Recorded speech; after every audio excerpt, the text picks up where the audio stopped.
You guys are working on the scenes, and this is the Merchant of Venice.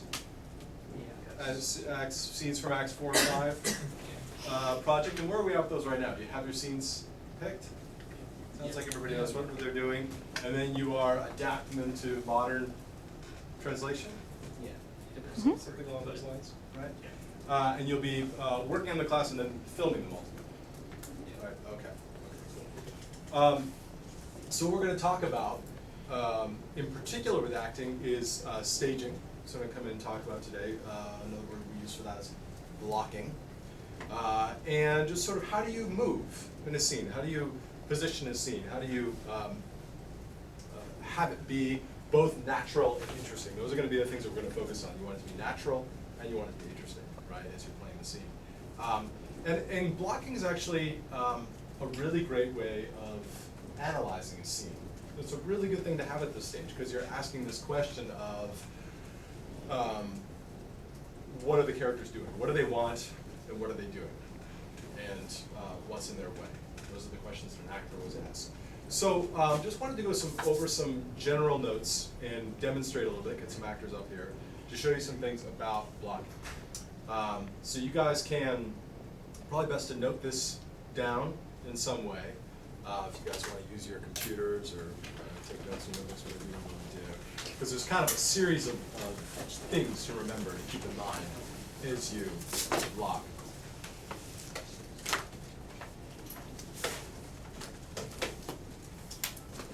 Now, as we film these, one question I had is, are you filming something that's kind of, is it like filming a play, or are you treating it really like a film where you're going on location and having close-ups of people and being, more like a movie? Is it more like a filmed play or more like a movie? You guys understand the question?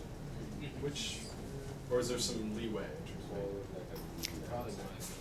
More like a movie? Yeah. Okay, so we'll talk about staging in relationship to theater, and then we'll also apply that to how that would translate to film. Because theater, of course, is different in that everybody is out there, everybody's got a little bit of a different view from the audience, depending where they're sitting. And in theater, we're trying to draw your attention to certain things in the way we stage. In film, we can do that just by cutting to what we want you to see. We show you exactly what you want to see. In theater, you're watching all the action happen. And we're having to do some work to sort of draw your attention. Okay, now you're supposed to look here, now you're supposed to look here. So we're going to talk about these things in terms of theater, in terms of staging the scene, and then we'll apply them a little bit to film. So we're not going to talk so much about things like what's the difference between downstage and upstage and stage right and stage left. You guys don't have to know that as much for this project. But we are going to talk about these two things, natural and interesting. So there's kind of one main thing for blocking to be natural, and that is it needs to be motivated. And instead of saying blocking, I'll say just movement from now on. We're talking about movement. Whether it's a gesture, movement, or whether it's actually crossing part of the stage. So Nori will know some of this. Some of you acting theater students, this will be review for some of you. But it needs to be motivated, meaning it needs to come from a desire. When we move in life, it's because we want something. We want to get closer to someone. We want to get farther away from someone. We want to pick something up. Sometimes as we're acting, we just sort of feel this general need to move. We just sort of feel like, well, it's boring to just stand here, so I better be moving. And as a result, we just kind of wander around a little bit as we talk. It's what I call script feet, because often when you're still on book and you're reading your script, sometimes some of this will be happening.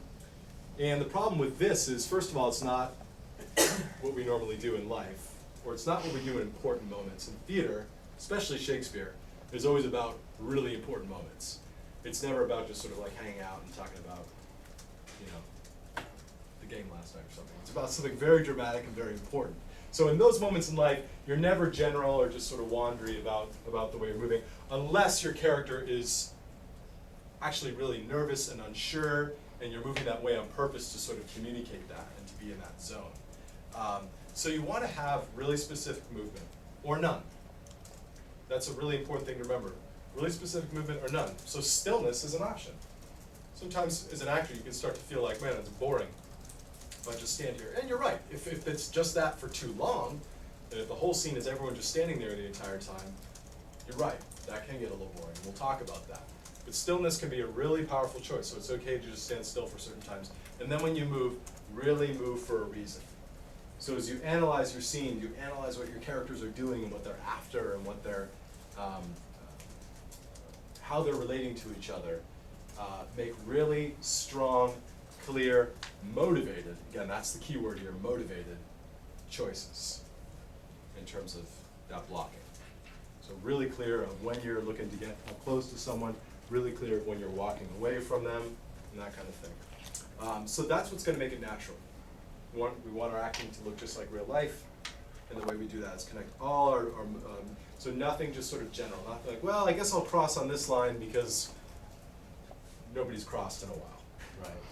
It's got to have a reason, a dramatic reason. So let's have a couple volunteers just to demonstrate the interesting parts. We've talked about the natural part, it has to be about motivation. Let's talk about making it interesting. So even if sometimes something can be natural, but still not interesting, right? So that's always the tension with theater. It might feel natural to the actors, okay, we've got motivated movement and stuff, but the audience needs it to really pop, to follow along with what's going on. So can I get a couple volunteers? 2. George. All right, George. All right, come on up. So we've got a kind of a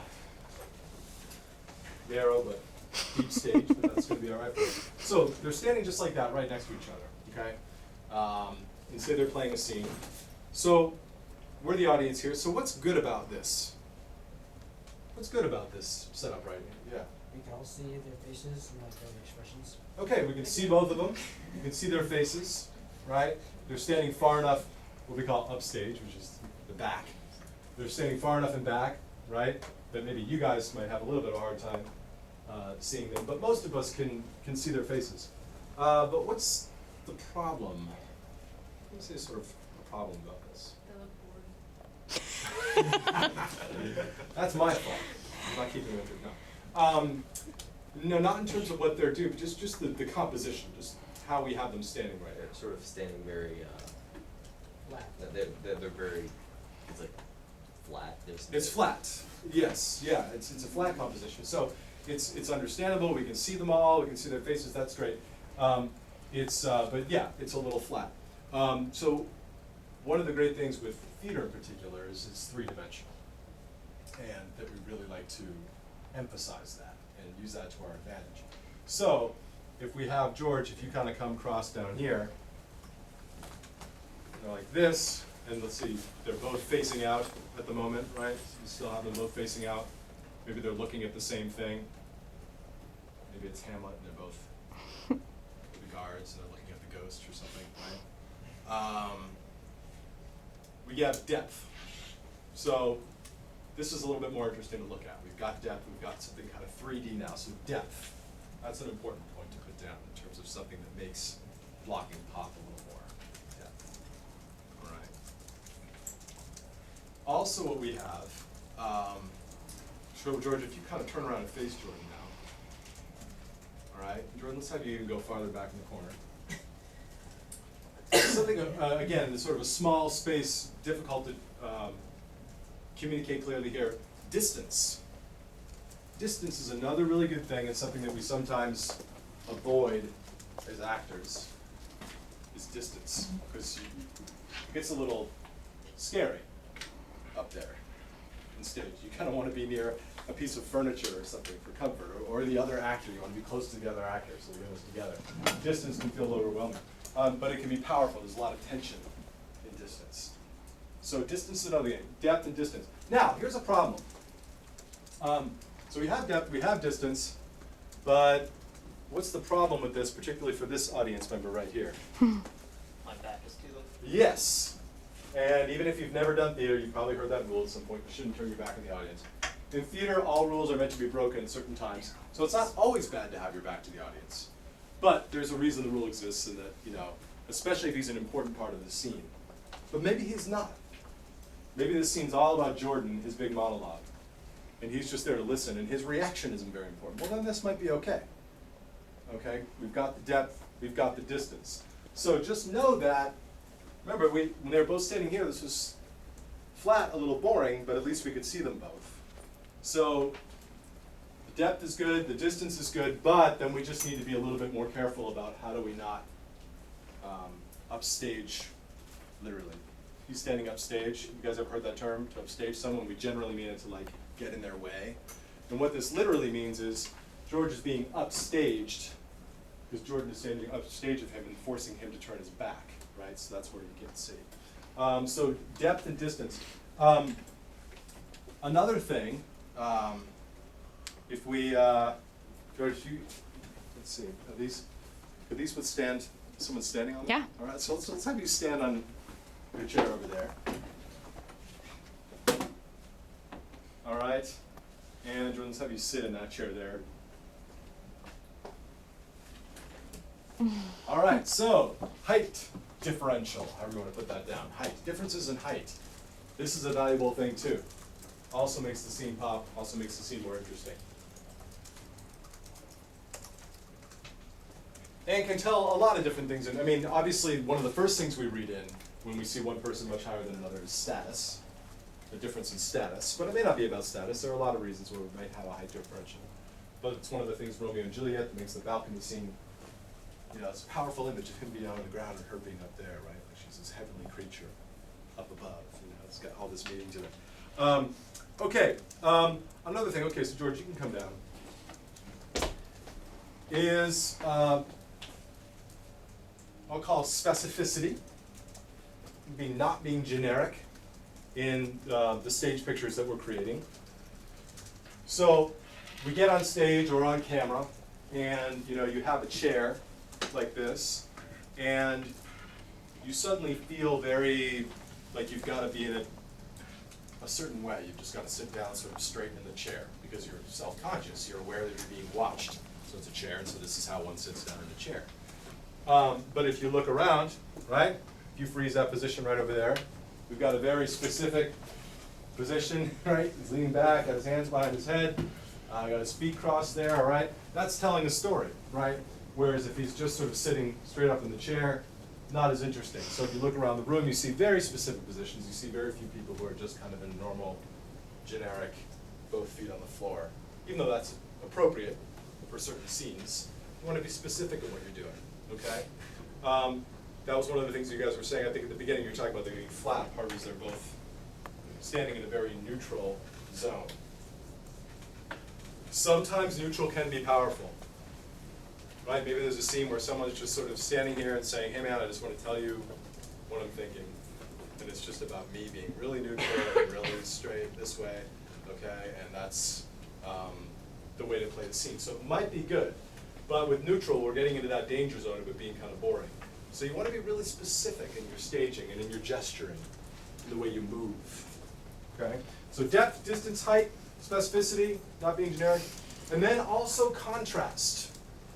You want contrast. So of all of these things, too much of any of them isn't going to be good. Too much of any of them is going to get boring. Even when you watch an action movie, like a crazy action movie with all sorts of explosions and insane stuff happening, if you have too much of that, actually you check out because it becomes too much of the same thing. Even though it's exciting and there's a lot of motion, there's a lot of intensity, it just all starts to become kind of the same noise. So a good action movie director really knows how to intersperse crazy action sequences with smaller, more intimate scenes or stillness, or you know how to contrast humor with intensity and that kind of thing. So those are some general things in terms of the composition that can really help it be more interesting. I'm wondering if we're at a stage, so you guys can sit down now. Are we at a stage where anybody can show us sort of has a script that they're working with? Is a scene, have you guys actually done the translation, the modern translation of your scenes here? Not yet. You're still, okay, so you've got your script. They've just got the original script right now. Okay, all right, so you've got the original. Well, let's talk. Let's pick one of the scenes, all right?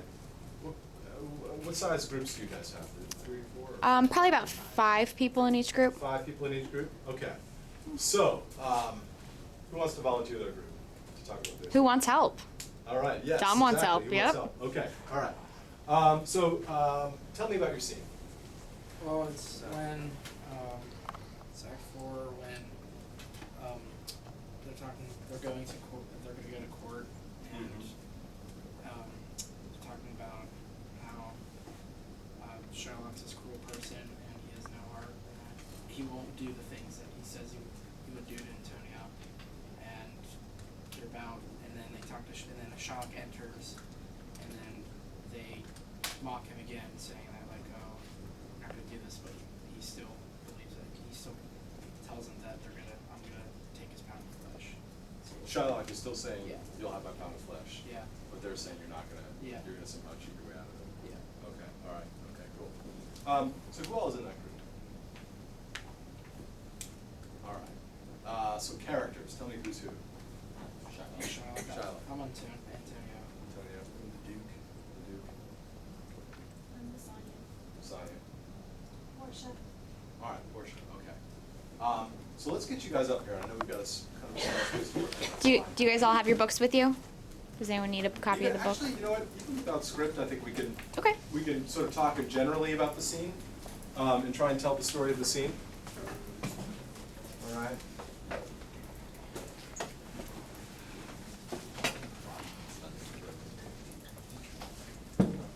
All right. Okay. So let's pick a couple moments in the scene, and we'll just create a stage picture of them, and we'll kind of play around with it a little bit. So you said Shylock's not there at the beginning of the scene? Comes in later, is that correct? He comes in. He's not in the courtroom yet. He's not in the courtroom Yeah, yet. just off stage.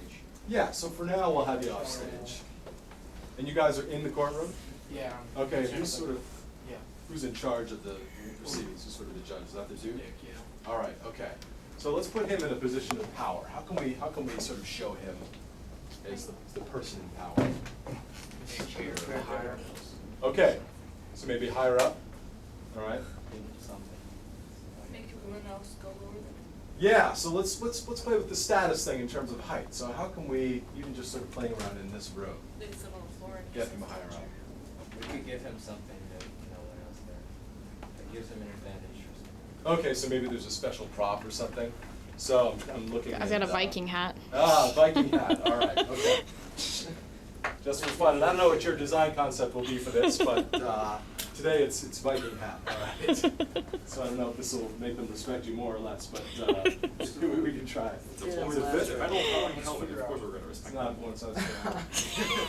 All right, It's okay. perfectly- That's a good look for you, Thomas. Yes. It's a good look. Yes. All about how. All right. I imagine there's probably some room for humor in these, so that's all right. Okay, yeah, so we need to get him up higher. So let's have you, if we can make this work, maybe sit with your feet here, sitting on top of this. All right.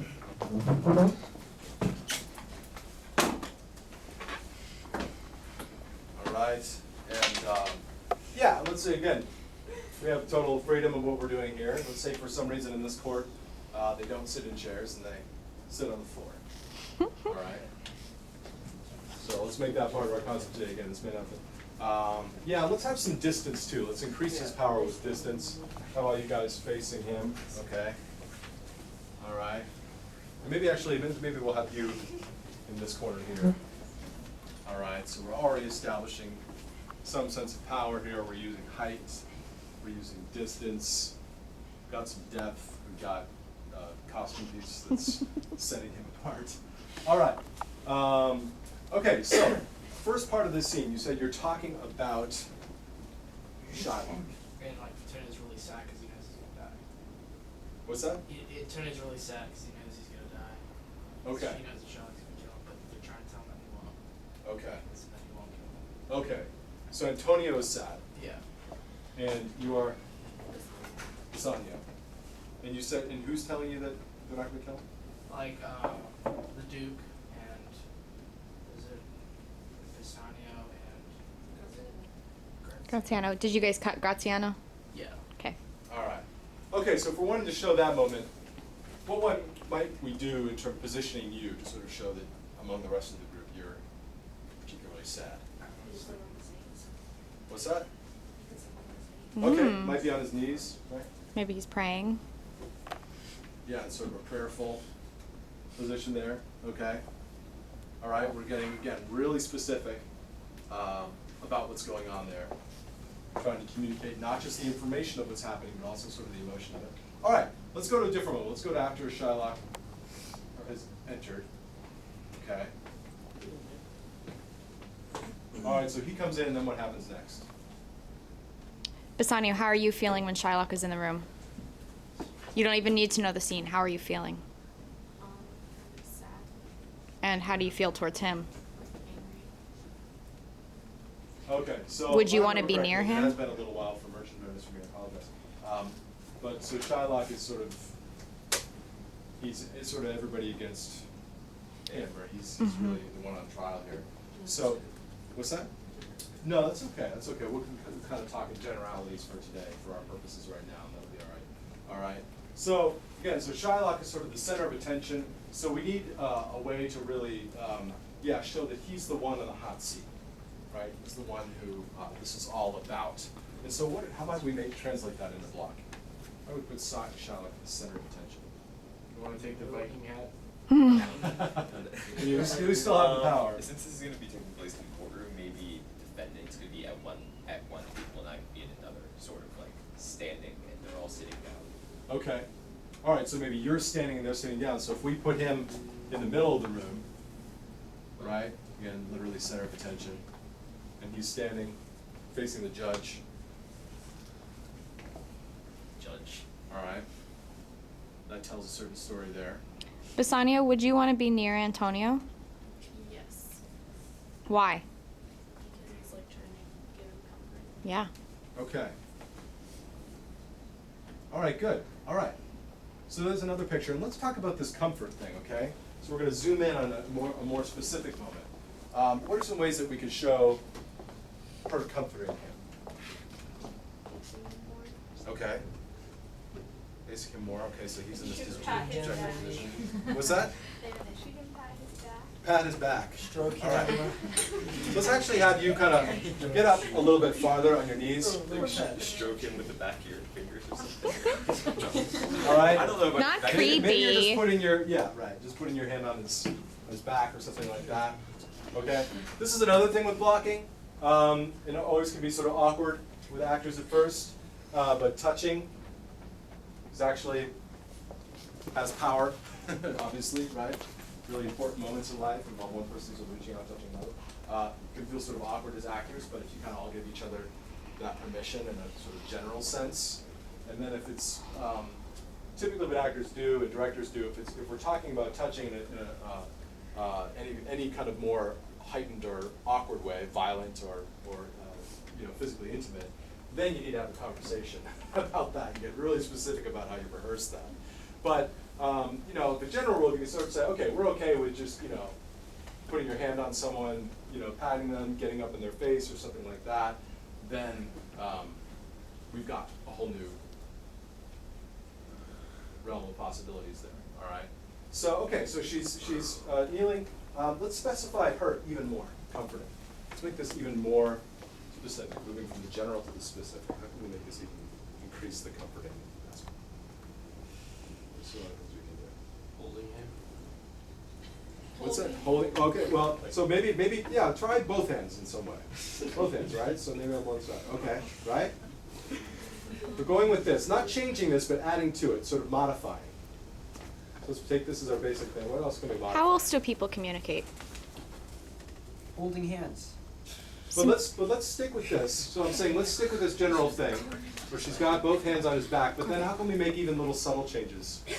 Being closer, A little bit closer. Okay, a little bit closer. Maybe she can head Trying to down. look like Head down.